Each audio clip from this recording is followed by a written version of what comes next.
এখন বলি পরীক্ষার হলে আপনি কিভাবে অ্যাপ্রোচ করবেন। আপনি ১ মিনিট থেকে ১.৫ মিনিটের বেশি কখনো কোনো ম্যাথের পিছনে সময় দেবেন না। ১ মিনিট সর্বোচ্চ ১.৫ মিনিট। আপনাকে অনুশীলনের মাধ্যমে এই আয়ত্ত আনতে হবে, এই কনফিডেন্স আনতে হবে যে ১ থেকে ১.৫ মিনিটের মধ্যে আমি অঙ্কটা করতে পারব।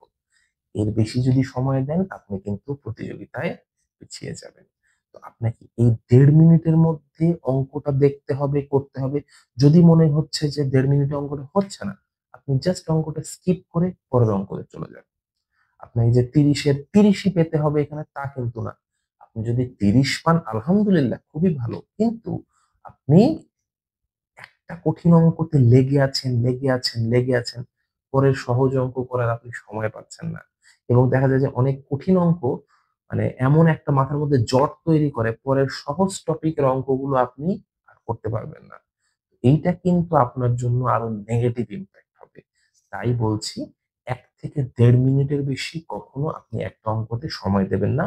যেই ১.৫ মিনিট হয়ে যাচ্ছে আপনি জাস্ট নেক্সট অঙ্কতে চলে যাবেন। এবং এভাবে আগে আপনি এই ৩০ টা অঙ্ক শেষ করবেন।